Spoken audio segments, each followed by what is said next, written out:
সুপ্রিয় চতুর্থ শ্রেণীর শিক্ষার্থীবৃন্দ, আজকে আমরা শিখব তোমাদের গণিত বইয়ের 72 পৃষ্ঠার 4 ও 5 নং অঙ্কের সুন্দর করে সমাধান করার চেষ্টা করব। তো প্রথমেই কথা না বাড়িয়ে দেখো চলে যাই আমরা 72 পৃষ্ঠায় 4 নম্বর অঙ্কে। দেওয়া আছে খোলা বাক্যের খালি ঘরে সংখ্যা বসাও যাতে গাণিতিক বাক্যটি সঠিক হয়। খোলা বাক্য মানে কি, এখনো এই খালি ঘরে আমাদেরকে সঠিক সংখ্যা বসাতে হবে যাতে করে আমাদের এই পাশ অর্থাৎ বাম পক্ষ ডান পক্ষ সমান হয়। তাহলে দেখো কিভাবে এটা করা যায়। তো প্রথমে আমি এখানে তুলে নিয়েছি, দেখো খালিঘর যোগ 9 সমান 49 বিয়োগ 15।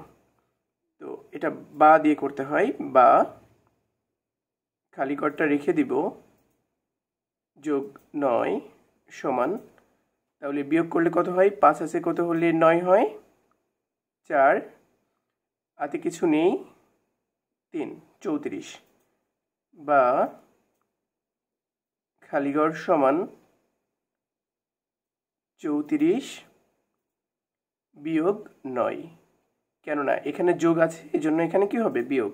যদি এখানে গুণ থাকতো এখানে, অর্থাৎ সমানের বিপরীতে গেলে কি হতো, ভাগ হতো, অর্থাৎ উল্টে যায়, বিপরীত প্রক্রিয়া হয়ে যায়, তাই না? আমরা জানি এর আগে আমরা যেমন 2 3 করার সময় এগুলো দেখেছি যে সমানের বামে যদি যোগ হয় ডানে বিয়োগ হয়, আর সমানের বামে অর্থাৎ বাম পক্ষে যদি ভাগ থাকে ডান পক্ষে কি হয়, গুণ হয়। তাহলে এখানে যোগ আছে, এখানে কি হবে, বিয়োগ হবে। অতএব খালিঘর সমান বিয়োগ করলে কত হচ্ছে, 9 আছে কত হলে 14 হয়, 5 হাতে 1 2 25। তাহলে দেখো আমাদের প্রথম খোলা বাক্যের 1 নম্বরের সমাধান কত হবে, 25 হবে, তাই না? 25 হলে দেখো মিলে যাচ্ছে দুটাই, 25 আর 9 কত হয়, 25 আর 9 হয় 34। আবার এখানে যদি বিয়োগ করো তুমি ডান পক্ষে 49 থেকে 15 বিয়োগ করলে কত হবে, 34ই হবে। তাহলে আমাদের এটা হয়ে গেল। এবার দেখো আরেকটা করিয়ে দিব, বাকিগুলো তোমরা নিজেরাই করতে পারবা। 2 নম্বরটা দেখো, 9 গুণ খালিঘর সমান 36 গুণ 2, বা ঠিক একই নিয়মে আমরা করব সবগুলোই, বা 9 গুণ খালিঘর সমান, এটা যদি গুণ করি 6 দুগুণী 12, 2 হাতে 1 3 দুগুণী 6 আর 1 7, বা এবার আমরা খালিঘরটা রেখে দিব কারণ আমরা খালিঘরের মান বের করব। তাহলে দেখো 72, এখানে আছে গুণ, তাহলে এখানে কি হবে, অবশ্যই ভাগ হবে, ভাগ 9। অতএব খালিঘর সমান 8 নং 72 আমাদের সমাধান হয়ে গেল। তাহলে কি এটাই আনসার, খালিঘরের মান কত, 8। তদ্রূপ দেখো 3 ও 4 নং অঙ্কের সমাধান তোমরা নিজেরাই করতে পারবে। তোমরা বাসায় সবাই ট্রাই করবে, যদি না পারো তাহলে আমাকে জানাবে, অবশ্যই আমি চেষ্টা করব তোমাদেরকে বুঝিয়ে দেওয়ার জন্য। বিশেষ করে তোমাদের 5 নম্বরের সমস্যা, অনেক বেশি সমস্যা। দেখো 5 নম্বর অঙ্কের কিভাবে সমাধান করা যায় খুব সহজে, ভালো করে। 5 নম্বর অঙ্কটা খুবই ইম্পর্টেন্ট তোমাদের জন্য। তো দেখো লেখা আছে, প্রথমে খালিঘর দেওয়া আছে, ব্যবহার করে নিচের সমস্যাগুলোকে প্রকাশ করো এবং অজানা সংখ্যাটি নির্ণয় করো। বলেছে অজানা সংখ্যাটি বলতে কি বোঝাচ্ছে, খালিঘর। তাহলে 1 নম্বরে কি বলেছে, একটি সংখ্যাকে 7 দ্বারা ভাগ করলে ভাগশেষ 5 ও ভাগশেষ 4 হয়, অর্থাৎ ভাগফল কত হবে, 5 হবে এবং ভাগশেষ 4 হয়। এই অঙ্কটি 2টা পদ্ধতিতে করতে পারি আমরা। তো আমরা যে পদ্ধতিতে খুবই সহজ হয় সেভাবে আমরা করব, তোমরা সবাই খেয়াল করো। তাহলে 5 নম্বরের 1, তাই না, একে আমরা প্রথমে লিখব অজানা সংখ্যাটি। আমরা কি অজানা সংখ্যাটি জানি না, এই জন্য আমরা লিখে নিলাম অজানা সংখ্যাটি সমান এই খালিঘর। এবার দেখো প্রথমে একটা পদ্ধতিতে করব, দ্বিতীয় আমরা আবার আরেকটা পদ্ধতিতে করব, যেটা তোমাদের কাছে সহজ মনে হয় ঠিক সেভাবেই তোমরা ট্রাই করবে, সবাই সেভাবেই করবে। তাহলে দেখো সবাই, আমরা জানি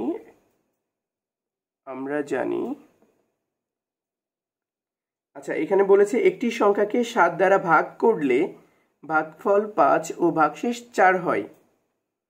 তাহলে তোমাদের মাথায় রাখতে হবে, যদি কোনো সংখ্যায় এই ভাগফল আর ভাগশেষ দেওয়া থাকে তাহলে একটা সূত্রের সাহায্যে আমরা অঙ্কটা সমাধান করতে পারি। কিভাবে, দেখো আমরা জানি ভাজ্য সমান তোমরা নিশ্চয়ই জানো ভাজ্য সমান ভাজক গুণ ভাগফল যোগ ভাগশেষ। তাহলে দেখো এই সূত্রটা তোমাদের সবাইকে মনে রাখতে হবে, কারণ এখানে ভাজ্যের মান দেওয়া নেই, ভাজক দেওয়া আছে, ভাগফল দেওয়া আছে, ভাগশেষ দেওয়া আছে, তাই না?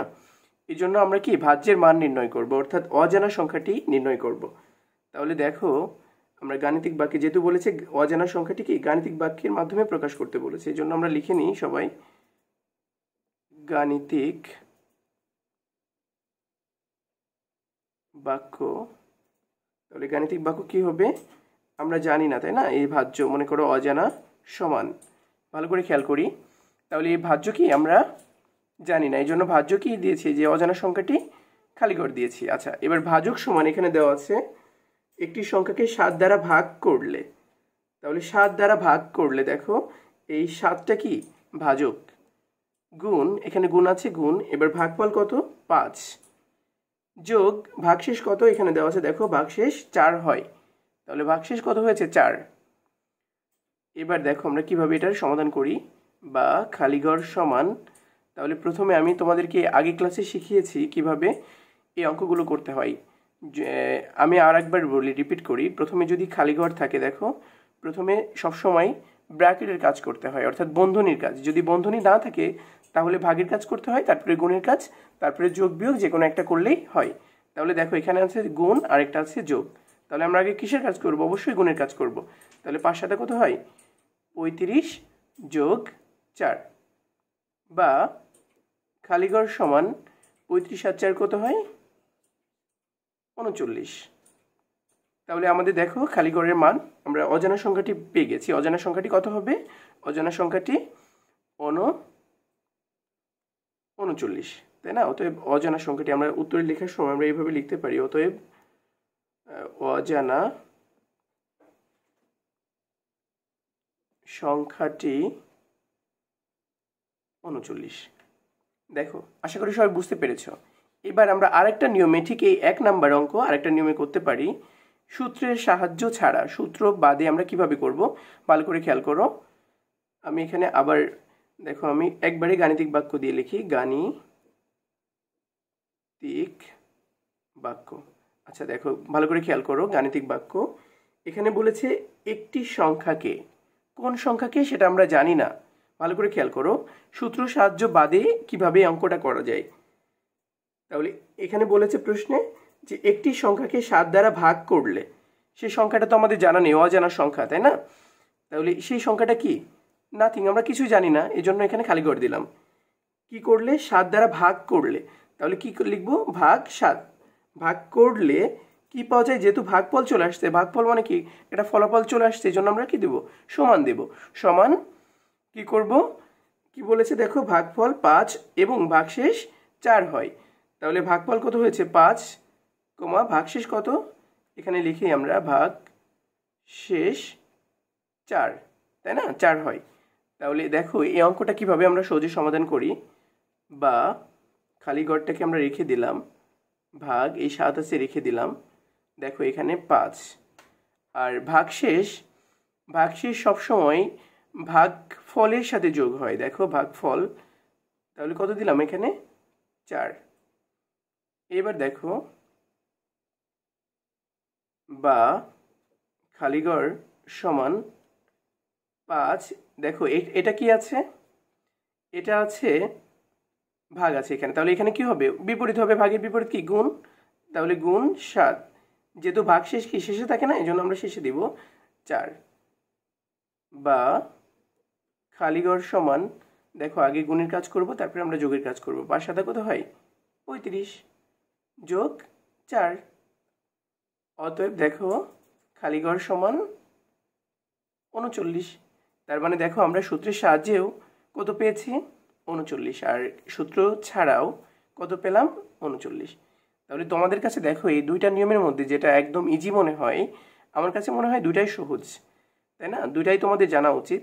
তো যেটা একদম ইজি মনে হয়, যেটা ভালো বুঝো সেটাই করবে। এবার দেখো আমরা 2 নম্বর অঙ্কে চলে আসি।